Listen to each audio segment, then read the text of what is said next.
Hello students, bio study channel में आपका स्वागत है। आज कक्षा 11 बायोलॉजी के चैप्टर 4 में हम लेने वाले हैं टॉपिक प्राणियों का वर्गीकरण। प्राणियों के वर्गीकरण में आज हम नॉन कॉर्डेट्स के वर्गीकरण के बारे में पढ़ेंगे। तो सबसे पहला संघ है संघ पोरीफेरा। जैसा कि नाम से ही क्लियर हो रहा है, पोरीफेरा इनके पूरे शरीर पर छिद्र पाए जाते हैं और ये जो प्राणी है सरल संरचना वाले होते हैं। स्पंज इनको कहते हैं। लवणीय और असममिति कंडीशन में होते हैं, यानी इनके शरीर को किसी भी कार्ड से अगर इनका सेक्शन लिया जाए तो ये बराबर भागों में डिवाइड नहीं होते हैं। प्रिमिटिव टाइप के होते हैं। शरीर का संगठन एकदम सरल टाइप का होता है। इनकी बॉडी में एक कैविटी पाई जाती है जिसको स्पंजोसील कहते हैं। बड़े रंध्र के रूप में माउथ ऑस्कुलम द्वारा बाहर खुलता है, यानी इनकी बॉडी के अंदर एक विशेष कैरेक्टर है नाल तंत्र। इनके शरीर में नाल तंत्र पाया जाता है और ये नाल तंत्र जो है जल परिवहन करता है। बड़े रंध्र ऑस्कुलम एक माउथ के रूप में होता है जिसका कार्य होता है भोजन को जमा करने, श्वसन अपशिष्ट पदार्थों को बाहर निकालने में। ये जो नाल तंत्र है यह ऑस्कुलम द्वारा बाहर खुलता है। इसके शरीर में जो नाल तंत्र होता है उस नाल तंत्र को अंदर से स्तरित करती है कोइनोसाइट कोशिकाएं या कॉलर कोशिकाएं। कोशिकाओं में जो पाचन होता है वो अंतराकोशिक होता है और इसमें अंडे और शुक्राणु दोनों एक ही प्राणी के द्वारा बनाए जाते हैं, यानी उभय लिंगाश्रयी होते हैं। गाइस, हम बहुत विशेष कैरेक्टर्स को लेते हुए स्टडी करेंगे। आप इनको समराइज करते हुए लिख सकते हैं, नोट्स बना सकते हैं। इनके विशेष कैरेक्टर्स के बारे में हम इस वीडियो में अध्ययन करते हुए आगे बढ़ेंगे। इनमें वयस्क से भिन्न आकृति की लार्वावस्था पाई जाती है, यानी इनका जो डेवलपमेंट है वो अप्रत्यक्ष प्रकार का होता है। अप्रत्यक्ष कायांतरण इनमें पाया जाता है। आप सामने स्ट्रक्चर देख रहे हो, ये है एक प्रकार का स्पंज। इसका ये जो हिस्सा है ऊपर, ये ऑस्कुलम है जो माउथ के रूप में दिख रहा है और इस तरह से छिद्रित प्राणी होते हैं ये। इनकी बॉडी में इस तरह से ऊपर से लेकर नीचे तक यहाँ पर एक नाल तंत्र मौजूद होता है। ये नर और मादा पृथक नहीं होते हैं। तो आपको समझ में आया होगा संघ पोरीफेरा के सदस्य इस तरह से होते हैं। नेक्स्ट है सीलनट्रेटा। गाइस, विशेष इनके जो कैरेक्टर्स हैं वो आप देखते हुए चलेंगे। नाइडेरिया, सीलनट्रेटा का दूसरा नाम है नाइडेरिया। ये नाइडेरिया जो संघ है या सीलनट्रेटा जो संघ है, इसमें खास कैरेक्टर है इसका नाइडोब्लास्ट या दंश कोशिकाएं पाई जाती है जो कि रक्षा और शिकार पकड़ने में सहायक होती है। दंश कोशिका को नाइडोब्लास्ट या निमेटोब्लास्ट भी कहते हैं। ये समुद्री प्राणी भी होते हैं, फ्री फ्लोटिंग टाइप के भी होते हैं। सम्मिति इनमें पाई जाती है। जलीय प्राणी होते हैं। नाइडेरिया का जो संगठन का स्तर है वो ऊतक स्तर का होता है। बच्चों, ध्यान रखना, आप बेसिस में पढ़ चुके हो कि किन मौलिक आधारों पे इनको वर्गीकृत किया जा सकता है। तो ऊतक स्तर का संगठन इनमें पाया जाता है। जैसा कि आप संगठन में पढ़ा था कि आपने कोशिकीय स्तर का संगठन होता है, ऊतक स्तर का, अंग स्तर का और पूरा सिस्टम बना हुआ। तो हम सरल से कठिन की ओर बढ़ रहे हैं आगे। संघ पोरीफेरा के बाद सीलनट्रेटा में ऊतक स्तर का संगठन पाया जाता है। इनमें एक कैविटी पाई जाती है, गैस्ट्रोवेस्कुलर कैविटी जिसको कहते हैं, जो हाइपोस्टोम पर स्थित मुख द्वारा खुलती है। अंतःकोशिकीय और अंतराकोशिक दोनों प्रकार का इनमें डाइजेस्टिव सिस्टम होता है। इनमें एक खास कैरेक्टर है प्रवाल या कोरल का निर्माण, जो कि कैल्शियम कार्बोनेट से बना कंकाल होता है। इनका शरीर दो आकारों में मोस्टली देखा गया है, पॉलिप और मेडुसा। पॉलिप जो संरचना होती है वो स्टेबल होती है, एक जगह स्थिर रहने वाली होती है, करीब बेलनाकार स्ट्रक्चर होती है जैसे कि हाइड्रा में पाई जाती है। और मेडुसा जो होता है वो छतरी के आकार का होता है। ये फ्री फ्लोटिंग होता है, यानी कि ये स्टेबल नहीं होता है, मुक्त प्लावी होता है, जैसे कि ऑरेलिया में होता है। वेनाइडेरिया जिनमें दोनों पॉलिप और मेडुसा पाए जाते हैं। गाइस ध्यान रखना, जिन प्राणियों में पॉलिप और मेडुसा दोनों संरचनाएं देखी गई है उनमें पीढ़ी एकांतरण होता है, यानी ऐसे जीव कुछ समय पॉलिप के रूप में और कुछ समय मेडुसा के रूप में अपना जीवन व्यतीत करते हैं। इनमें अलैंगिक जनन और लैंगिक जनन दोनों पाए जाते हैं। इसके एग्जाम्पल्स हैं फाइसेलिया, एडम्सिया, समुद्री एनिमोन जिसको कहते हैं, गोरगोनिया। नेक्स्ट अपना संघ है टीनोफोरा जो संघ के सदस्य हैं इनको सी वॉलनट यानी समुद्री अखरोट भी कहते हैं, या कंकाल जेली या कॉम्ब जेली भी इनको कहते हैं, समुद्रीवासी होते हैं। अरीय समिति, गाइस ध्यान रखिएगा, अरीय समिति का मतलब इनका शरीर दो भागों में बांटा जा सकता है। इस तरह की स्ट्रक्चर होती है बॉडी की। द्विकोरिक जीव होते हैं, यानी कि 2 लेयर्स से बना हुआ इनका शरीर होता है। ऊतक श्रेणी का संगठन स्तर होता है। 8 बाह्य पक्षमाभिक कंकत पट्टिकाएं होती है जो चलन में सहायता करती है, यानी जैसे कैल्शियम कार्बोनेट की पट्टिकाएं होती है ऐसे जैसे बोल के ऊपर लाइनें खिंची हुई हो इस तरह से इनके ऊपर ये पट्टिकाएं पाई जाती है जो कि गमन के अंगों के रूप में भी काम आती है। पाचन अंतःकोशिक व अंतराकोशिक दोनों प्रकार का होता है। कभी आपने नाम सुना होगा जुगनू का, और वो जुगनू जो कि प्रकाश उत्सर्जन करता है वे इसी संघ के सदस्य होते हैं जो जीव संदीप्ति उत्पन्न करते हैं। ये टीनोफोरा की मुख्य विशेषता है। गाइस ध्यान रखिएगा, जैव संदीप्ति उत्पन्न करना यानी एकदम लाइट की तरह उत्सर्जन करना प्रकाश का। नर और मादा इनमें अलग नहीं होते हैं, केवल लैंगिक जनन होता है, निषेचन बाह्य होता है, प्रत्यक्ष परिवर्धन नहीं होता है, अप्रत्यक्ष प्रकार का होता है। लेकिन कई ऐसे जीव होते हैं जिनमें लार्वावस्था नहीं पाई जाती है। ये इसका स्ट्रक्चर है। टीनोफोरा का एक जीव है टीनोप्लाना, और इसके अंदर ये पट्टिकाएं आप देख रहे हो, इस तरह की पट्टिकाएं होती है जो कि गमन के रूप में काम आती है। नेक्स्ट संघ है प्लेटीहेलिमेंथिस। जैसा कि नाम से ही आपको क्लियर हो रहा है, प्लेटीहेलिमेंथिस यानी प्लेट के रूप में संरचना वाले जीव, जिनको चपटे कृमि भी कहते हैं। जैसे प्लेट होती है, प्लेट का एक हिस्सा उभरा हुआ और एक हिस्सा धंसा हुआ होता है, ऐसे ही ये शरीर में चपटे होते हैं। पृष्ठ और अधर सतह इनमें पाई जाती है, इसलिए चपटे कृमि कहा जाता है। अधिकांशतः ये प्राणी जीवों के शरीर में परजीवी के रूप में पाए जाते हैं। इनके जो समिति है वो द्विपार्श्व समिति होती है। 3 लेयर्स बॉडी में पाई जाती है, कोई कैविटी नहीं होती, इसलिए अप्रगोही प्राणी होते हैं। ध्यान रखिए गाइस, इस स्तर तक आते आते इनके जीवों में अंग स्तर का डेवलपमेंट हो गया, यानी अंग स्तर का शरीर का संगठन इनमें पाया जाता है। इनके बॉडी में अंकुश और चूषक पाए जाते हैं। क्योंकि ये परजीवी के रूप में होते हैं तो ये परजीवी के रूप में अपने भोजन को जो है चूसते हैं दूसरे जीवों के शरीर से, इसलिए अंकुश और चूषक इनमें पाए जाते हैं। परपोषी से सीधा अपना भोजन ग्रहण करते हैं। ज्वाला कोशिकाएं इनमें पाई जाती है जो कि परासरण का नियंत्रण और उत्सर्जन में सहायक होती है। नर और मादा इनमें अलग नहीं होते हैं, निषेचन आंतरिक होता है। कई लार्वा अवस्था इनमें पाई जाती है। इनके एग्जाम्पल है प्लेनेरिया, टिनिया, फेसियोला। ये सब कृमि होते हैं बेटा।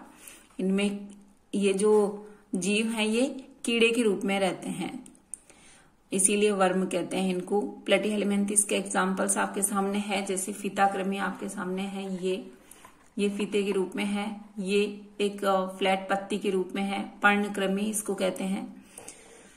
नेक्स्ट एस्केलिमेंथिस। एस्केलिमेंथिस के जो सदस्य होते हैं ये गोल कृमि कहे जाते हैं। गोल कृमि क्योंकि ये गोलाकार होते हैं। अनुप्रस्थ काट में इनकी स्ट्रक्चर गोलाकार आती है। जब हम टीएस लेते हैं इस जीव का तो गोलाकार आती है, इसलिए इसको गोल कृमि कहते हैं। होते ये परजीवी हैं, ये पौधे और प्राणियों में पाए जाते हैं। द्विपार्श्व समिति, त्रिकोरिक और कूट प्रगुहिक प्राणी होते हैं। द्विपार्श्व समिति का मतलब एक विशेष काट के द्वारा इनके शरीर को दो भागों में वर्गीकृत किया जा सकता है, बांटा जा सकता है। त्रिकोरिकी यानी कि 3 लेयर्स पाई जाती है इनकी बॉडी में, और कैविटी कुछ समय शरीर के किसी विशेष समय में कैविटी देखने को मिलती है, इसलिए कूट प्रगुही प्राणी कहे जाते हैं। इनका शरीर का संगठन है वो अंग स्तर का होता है। अंग स्तर का मतलब अंग बन चुके होते हैं। आहार नाल पूर्ण होती है, कंप्लीट सुपरिवर्धित पेशीय ग्रसनी होती है। उत्तक जो है स्तर का संगठन इनका कंप्लीट होकर के अंग स्तर बन चुके हैं। इसका मतलब है उत्सर्जन के लिए और शरीर के विशेष कार्यों के लिए विशेष प्रकार के अंगों का निर्माण इनमें हो चुका है। उत्सर्जन नाल शरीर से अपशिष्ट पदार्थों को उत्सर्जन तंत्र के द्वारा बाहर निकालती है। नर और मादा होते हैं, यानी कि एक लिंगाश्रयी प्राणी होते हैं। एक जीव में एक ही प्रकार का जो है इनके अंदर एक लिंगाश्रयी होते हैं, या तो नर होता है या मादा होता है, जिनमें नर और मादा अलग अलग पाए जाते हैं। मादा नर से बड़ी होती है, निषेचन आंतरिक होता है। इनका जो परिवर्धन है वो प्रत्यक्ष प्रकार का होता है। प्रत्यक्ष प्रकार का परिवर्तन का मतलब होता है कि इनके द्वारा जो निर्मित शिशु होता है वो वयस्क के समान ही दिखता है। इनके एग्जाम्पल्स है एस्केरिस, वाउचेरिया, या सामने देखिए एस्केलिमेंथिस के सदस्य कैसे जो है नर और मादा अलग अलग स्ट्रक्चर्स आपको सामने नजर आ रही है। मादा का स्ट्रक्चर ज्यादा बड़ा है और नर जो है थोड़ा छोटा होता है, पतला होता है। नेक्स्ट सदस्य है एनेलिडा की। आपने वर्मी कंपोस्ट का नाम सुना होगा। वर्मी कंपोस्ट यानी केचुए से बनी हुई खाद। तो केचुआ जो सदस्य है वो एनेलिडा संघ का ही सदस्य है, और एनेलिडा संघ की खास बात है ये लवणीय और अलवणीय दोनों प्रकार के जल में पाए जाते हैं। स्थलीय भी हो सकते हैं और कभी कभी परजीवी भी होते हैं। अंग स्तर का डेवलपमेंट इनमें पाया जाता है। द्विपार्श्व सम्मित होते हैं। गाइज, ये जो शब्द बोल रही हूं आपको समझ में आ रहा होगा, क्योंकि पिछले वीडियो में हमने बेसिस लिए थे, मौलिक लक्षणों पर चर्चा करी थी कि द्विपार्श्व सम्मिति क्या होती है, त्रिकोरिक का मतलब क्या होता है, कैविटी कैसी होती है। तो इनका शरीर विखंडित होता है, खंड या विखंडों में बटा हुआ होता है, इसीलिए इस संघ को एनेलिडा संघ कहते हैं। प्राणियों में अनुदैर्ध्य और वृत्ताकार दोनों प्रकार की पेशियां पाई जाती हैं। इनमें पार्श्वपाद या पैरापोडिया पाए जाते हैं। पार्श्वपाद या पैरापोडिया पाए जाते हैं। चलन में ये सहायता करते हैं, तैरने में सहायता करते हैं। बंद परिसंचरण तंत्र उपस्थित होता है। खास बात जो क्वेश्चन आया करता है आपके, जो आपको याद रखने वाली चीज है वो है वृक्कक या नेफ्रिडियम, जो कि परासरण, नियमन और उत्सर्जन के सहायक अंग है। बच्चों ध्यान रखना, उत्सर्जन में सहायक अंग होते हैं नेफ्रिडियम या वृक्कक। तंत्रिका तंत्र में गुच्छिकाएं गैंग्लियन के रूप में होता है, जैसे तंत्रिकाओं का एक गुच्छा होता है ऐसे निकला हुआ होता है इनकी बॉडी से। पार्श्व तंत्रिकाओं द्वारा दोहरी अधर तंत्रिका रज्जु से जुड़ी हुई तंत्रिकाएं में होती है। ये एक एग्जाम्पल है नेरीज। ये जलीय एनेलिड होता है जिसमें नर और मादा अलग अलग होते हैं। लेकिन केचुए का और जोक का जो शरीर होता है, बच्चों ध्यान रखिएगा, केचुए का खंडित शरीर होता है। इनके खंडों में नर और मादा भागों में इनके नर और मादा जनांग पाए जाते हैं। यानी केचुए और जोक के शरीर के अंदर नर और मादा पृथक नहीं होते हैं, एक ही जीव के अंदर ये दोनों भाग पाए जाते हैं। जनन लैंगिक विधि द्वारा होता है। नेक्स्ट इसका एग्जाम्पल आप केचुआ याद रखेंगे। हीरोडिनेरिया भी है जिसको हम कहते हैं रक्त चूषक, खून चूसती है ये जोक। इसके स्ट्रक्चर सामने है, ये जोक का चित्र है आपके। नेक्स्ट सबसे बड़ा संघ आर्थ्रोपोडा। अगर आपके क्वेश्चन आता है कि प्राणी जगत का सबसे बड़ा संघ कौन सा है, तो आपको ध्यान रखना है कि आर्थ्रोपोडा संघ सबसे बड़ा संघ होता है। कीट, इसके अंदर इंसेक्ट आते हैं सारे, जिसको कहते हैं कीट वर्ग है ये। 2/3 जाति पृथ्वी पर आर्थ्रोपोडा संघ की है। अंग तंत्र स्तर का संगठन इनमें पाया जाता है। द्विपार्श्व समिति होती है। त्रिकोरिक, विखंडित और प्रगुही प्राणी होते हैं। एक बात का ध्यान रखिएगा कि इनका शरीर जॉइंटेड अपेंडिसेस इनमें पाए जाते हैं, यानी संधि युक्त उपांग इनके शरीर की विशेषता है, खास विशेषता। इस आर्थ्रोपोडा संघ के खास विशेषता है कि इनमें संधि युक्त उपांग पाए जाते हैं। पैर जो होते हैं संधि युक्त होते हैं। श्वसन अंग क्लोम, पुस्त फुफ्फुस या श्वसनिकाओं के द्वारा होता है। परिसंचरण तंत्र, खास कैरेक्टर ध्यान रखिएगा बच्चों, मैं वो कैरेक्टर्स आपको बताए जा रही है जिन पे क्वेश्चंस बनते हैं। परिसंचरण तंत्र इनमें खुला पाया जाता है, यानी कोई वाहिनिकाओं में नहीं बहता है इनका शरीर, कोई वाहिकाओं में नहीं बहता है इनका रक्त। ये जो है इनके अंदर रक्त खुला हुआ शरीर के अंदर फैला हुआ होता है। परिसंचरण तंत्र खुले प्रकार का होता है। श्रृंगिकाएं, नेत्र, संतुलन पुटी इनमें पाई जाती है। एक खास कैरेक्टर और आपको ध्यान रखना है कि इनके शरीर में मैलपीगी नलिका के द्वारा उत्सर्जन होता है।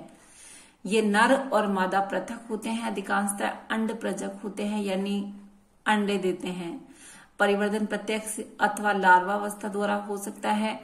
इनमें बहुत सारे जो कीट आते हैं, इनके बोटेनिकल नेम आपको याद रखने हैं, जैसे कि एपिस मधुमक्खी को कहते हैं, बॉम्बिक्स रेशम कीट को कहते हैं, लैसिफर लाख कीट का वैज्ञानिक नाम है। इसी तरह से और जीव जैसे कि एनाफिलीज है, क्यूलेक्स है, ये मच्छर है बेटा, इनको ध्यान रखिएगा। ये टिड्डी है।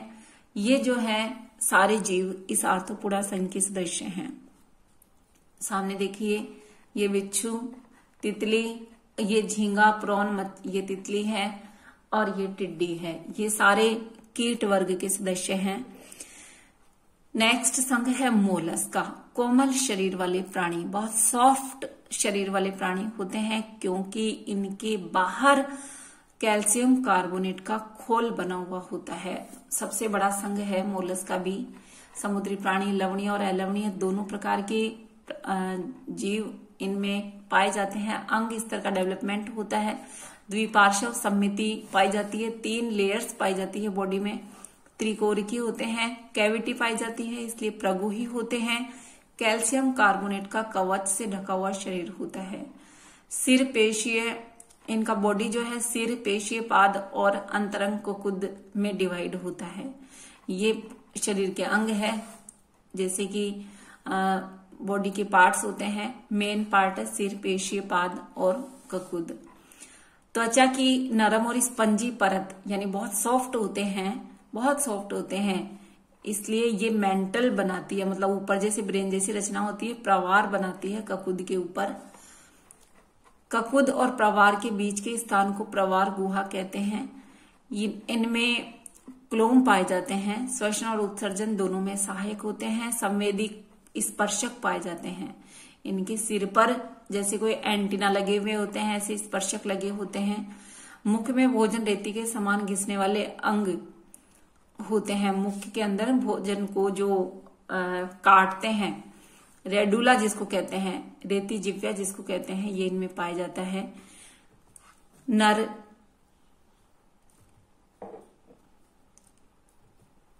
आप इसकी स्ट्रक्चर देखिए, सामने ये स्ट्रक्चर दी हुई है। ऑक्टोपस, ये शंख आपने देखा हुआ होगा, शंख के अंदर भी प्राणी पाया जाता है। सिपिया और घोंगे, इस तरह के आप जो समुद्री जो है ये स्ट्रक्चर्स देखते हो, इनके अंदर जीव पाए जाते हैं और ये सब मोलस्का के सदस्य होते हैं। ये ऑक्टोपस की स्ट्रक्चर आपने देखी हुई होगी, जिसकी 8 भुजाएं होती है। ये भी मोलस्का संघ में आता है। नर और मादा पृथक होते हैं। अंड प्रजक होते हैं। परिवर्धन लार्वा के द्वारा होता है। जो आप शंख बजाते हो, शंख देखते हो, इनके अंदर जीव होता है, उसका नाम है पाइला। सिपिया जो आप ढूंढते हो, बजरी में सिपिया जो मिलती है, उसके अंदर कटल फिश पाई जाती है। बच्चों, इस तरह के जीव होते हैं ये समुद्री। नेक्स्ट संघ है इकाइनोडर्मेटा या शूल युक्त प्राणी। शूल युक्त प्राणी इसलिए क्योंकि पूरा शरीर कंटिकाओं से ढका हुआ होता है। ये इकाइनोडर्मेटा के सदस्य शूल युक्त शरीर युक्त होते हैं। सभी समुद्रीवासी है। अंग तंत्र स्तर का संगठन होता है। वयस्क इकाइनोडर्म जो होते हैं अरीय समिति वाले होते हैं, यानी इनके शरीर को 2 भागों में वर्गीकृत किया जा सकता है। लार्वा जबकि लार्वा द्विपार्श्व रूप से सम्मित होता है, यानी जब तक शरीर छोटा होता है द्विपार्श्व सम्मित होता है, बाद में अर्य सम्मिति हो जाती है। 3 लेयर से ढका हुआ शरीर होता है, कैविटी पाई जाती है इनके शरीर में। इनके अंदर जल संवहन तंत्र की जो है पाया जाता है, ये इस संघ की विशेषता होती है, जो गमन तथा भोजन पकड़ने में और श्वसन में सहायक होता है। उत्सर्जन तंत्र स्पष्ट रूप से डिवाइड नहीं होता है, यानी स्पष्ट नहीं पाया जाता है। नर और मादा पृथक होते हैं, लैंगिक जनन पाया जाता है, निषेचन बाह्य होता है, प्रत्यक्ष परिवर्धन न होकर के इनमें लार्वावस्था पाई जाती है, इसलिए अप्रत्यक्ष परिवर्धन होता है। तो गाइस, शूल युक्त प्राणी इकाइनोडर्मेटा के सदस्य होते हैं। इसमें ये जो आप तारा मछली देखते हो, इनके अंदर भी कंटिकाएं पाई जाती है, शूल युक्त शरीर होता है, ये सारे इसी के सदस्य है, इकाइनोडर्मेटा के। नेक्स्ट संघ हेमिकोर्डेटा। बेटा नॉन कोर्डेटा संघ आपका क्लियर हो चुका है। नॉन कोर्डेटा के सदस्य इकाइनोडर्मेटा तक थे। इसके बाद ये हेमिकोर्डेटा, कोर्डेटा और नॉन कोर्डेटा यानी कि कशेरुकी और अकशेरुकियों के बीच का संघ होता है, ये हेमिकोर्डेटा। हेमिकोर्डेटा को पहले कशेरुकी संघ के रूप में रखा गया था, लेकिन अरज्जुकियों में एक अलग संघ के रूप में इसमें को रखा गया। अल्प विकसित रचना पाई जाती है पृष्ठ रज्जु के समान, इसलिए इसको यानी जो मेरुदंड है या रीढ़ की हड्डी जैसी रचना है वो अस्पष्ट रूप में अल्प विकसित पाई जाती है, इसलिए इसका नाम हेमिकोर्डेटा रख दिया गया। यानी पूरी तरह से रीढ़ की हड्डी जैसी रचना नहीं होती है, इसलिए इसका नाम पृष्ठ रज्जु के समान रचना होने की वजह से हेमिकोर्डेटा रख दिया गया। ये प्राणी कृमि के समान समुद्री जीव होते हैं, जिनका संगठन अंग तंत्र स्तर का होता है, द्विपार्श्व सम्मिति होती है, त्रिकोरिकी होते हैं, प्रगुहा इनमें पाई जाती है, शरीर बेलनाकार होता है, शुंड कॉलर लंबे वक्ष में विभाजित होता है, परिसंचरण तंत्र बंद प्रकार का होता है, श्वसन क्लोम के द्वारा होता है, शुंड ग्रंथि इनके उत्सर्जी अंगों के रूप में पाई जाती है, नर और मादा अलग होते हैं, निषेचन बाह्य होता है, परिवर्धन लार्वा अवस्था पाई जाती है परिवर्धन में, इसलिए अप्रत्यक्ष प्रकार का होता है। गाइस, ये स्ट्रक्चर आप देख रहे हो बेलेनोग्लोसस की, ये हेमिकोर्डेटा संघ का ही सदस्य है, जिसका शरीर शुंड कॉलर और वक्ष में डिवाइड है। चैनल को सब्सक्राइब नहीं किया है तो गाइस चैनल को सब्सक्राइब कर दे। Thanks for watching. ओके।